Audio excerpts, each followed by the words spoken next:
Hello guys, it's another Tuesday. So sorry there wasn't a video last week. I spent the week doing the caravan and you probably aren't interested in that. So I just didn't bother filming anything. But I went to Billing on the Friday morning. Had a nice weekend away at the off-road show. Picked up a few bits and pieces. One being an original Defender TD5 intake hose, because at the minute we've got a concoction of metal tubes and silicone hoses. So I thought I'd buy one of those. Normally they're 50 quid. A young lad who was on the stall gave it to me for a tenner. So his father wasn't impressed or his colleague wasn't impressed, but either way. So I thought I'd buy it and then see if we can retrofit it. Also, let me show you what else I got. I picked up a standard front bumper to go on my wall, because I've got a whole front end to go up there. I think I showed you before. So I picked up a grill. Well, I've got two grills. So I picked up the coloured grill to go on the wall with the bumper. I've already got the one of these, a surround. I've got me light, surrounds and lights, so they're going to go up on the wall as a display. I also got in that box some wing checker plate, because I will need to put some checker plate on here, I think. I'm not really a fan of checker plate in all honesty, but keep leaning on these. They're proper soft. They dent very easily, so it just strengthens it all up. I got some TD5 viscous fan spanners to make it a lot easier with the locking spanner to get the fan off if I need to. I got the Optimil security lock that goes over the boss once you take the steering wheel off. So I'll show you that once I put it on. These seat risers, my friend had these, and I've borrowed them off him before thinking I was going to need to fit them. I didn't need to fit them because my seat's bolted straight in, but I've got loads of headroom and I'm wondering, with the clocks that are a bit raised, whether that will actually give me a lot more visibility. So we're going to try those out, and if we want them, we can buy them from him. Other than that, I think that's all we got at the weekend. But just before I went away, I quickly put the other pulley on, and as you can see, no wonder it's seized up, it is dead. Yeah, so the new one's on. I haven't tested it yet because I just fitted it pretty much before I shut the door to go away, so I'm going to test that today. But what I'm going to do first is take all this off and then offer this up. Now the only issue I have got is obviously on a Discovery TD5, the air box is here, so all these connections, the airflow meter, etc., are close. On a Defender, the air box is over here on the bulkhead, so all these are a lot longer and reach over there. So we'll have to do a little bit of a concoction. Defenders don't have the boost modulator, which controls the boost to the actuator. They just connect from turbo straight to actuator. I'm going to try and keep that, I think. So hopefully, I think this one that I've currently got in there can vent to atmosphere, because it's just the vent actually from the extra boost. So in theory, I think that can go to atmosphere, but I'll double check, which means I won't have to install one of these in here, because all I did was just drill a hole and silicone that in for the time being. This hasn't got the option for it, because obviously, as I say, the Defender hasn't got the solenoid, and I don't want to start drilling this, so if I could do away with it, I will. And the solenoid has a plug connection, which is obviously in with this loom. Now, this loom goes all the way back to here, so in theory, I could unplug everything and go along this run to here, but that means that won't plug in. So what I'll probably have to do is strip the open the loom up, because it's only a bit of conduit, and hopefully separate that plug out from the rest, and maybe move these along that route and put them over here and leave that one there. So first job to do is to take all this apart and have a look. Right, we have changed it. So we've now got the original TD5 pipe. This I'm still finding out whether that can just be vented to atmosphere or not. So we've got the pipe, we've got an elbow, airflow meter, map sensor, air box secured to the bulkhead. We managed to unpick that loom, so the boost modulator wire comes out separate, comes down to there, and they run along the top. to them.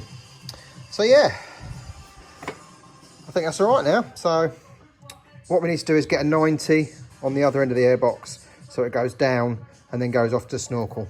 So that is the next job, but not today. Next job is to make sure it runs after we put the new pulley on. But let's go have a little look over it first, and then have a cup of tea, and then we'll see.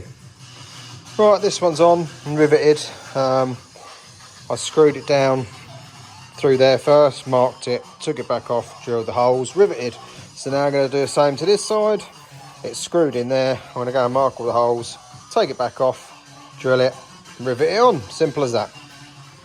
And there we go. Both are on and riveted. The vents sit on top of this checker plate, so it's not the best, I've got to be honest. But I'm probably going to change the vents anyway for something different. Possibly not the KBX ones or anything like that, the huge things. I don't like them. But we'll see what else is about. That one's broken anyway, so it's held on with washers. So I need to at least replace that. I mean, it's not too bad. Obviously sits a bit proud. Bonnet's not shut, by the way. So yeah, we'll just have to see what's about. But that's done. Right.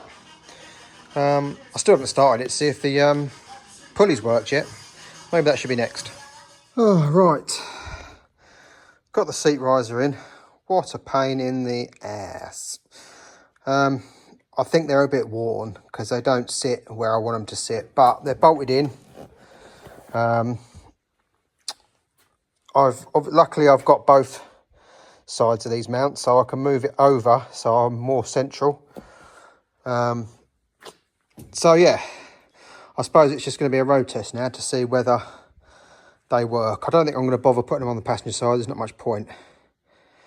So I'll just sell those ones if I keep these. If not, again, my mate's going to have them, or I'm going to sell them on his behalf. Yeah, so tomorrow I'll take it out on the road and see how it goes, I suppose. And there's the lock. So that just goes over the boss where you take the wheel off, and then locks on there and spins.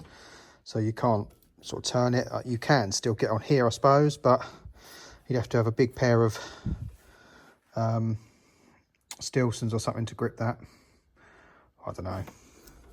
Will it stop someone? I don't know. It's there anyway. Might as well have it. Obviously there's a steering lock. It's not on at the minute, but there is a steering lock. So I suppose they probably only have to get a big pair of Stilsons on there maybe. I don't know.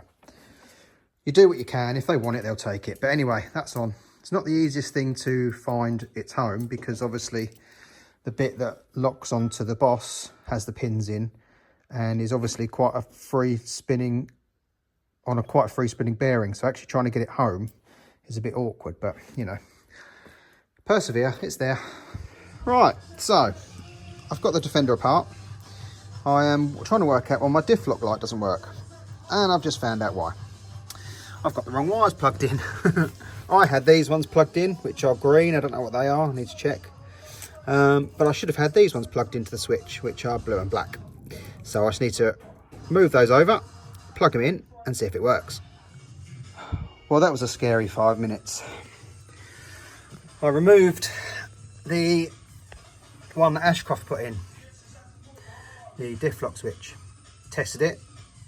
It seemed to work outside of the car, so I went to put it back in and it got all the way down and snapped. I was panicking, thinking, right, seat box out, transfer box out, trying to get it removed. Luckily, the way it had snapped, it had a little bit of a ridge on it, and I managed to get a screwdriver in there and turn it and pull it out. Whew, that was going to be the worst day of my life, but right, it's out, so I'm going to put another one in and we'll see whether this has resolved our problem. Good morning, we're now on to Thursday. I didn't film much yesterday because I was fitting the tracker.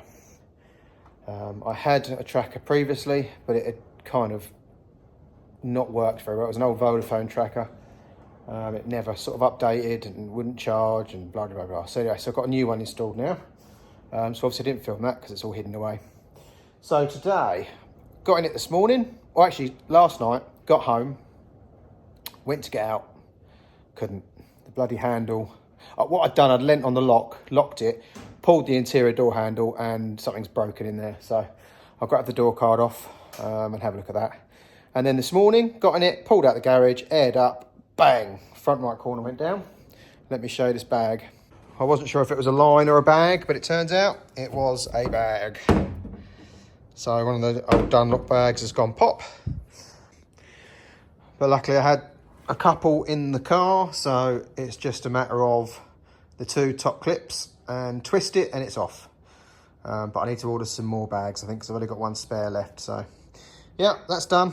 So now it's time to get this door card off and see what we've snapped. Right, got the door card off, and I think we're missing a split pin, as you can see. That's supposed to move and pull this arm, which in turn opens the door. So I need to put a new split pin in there. Just noticed the spring had fell out as well. So I've now put that back in, so it springs back. So, fixed. Now I've got to decide whether I want to make a door card or put the old manky one back on. I mean, this has all seen better days. Look, we need all new window channel. The bottom of the door is almost gone, like they all are. So the question is, what do we replace it with? Do we get new doors? Do we repair these doors? What do we do?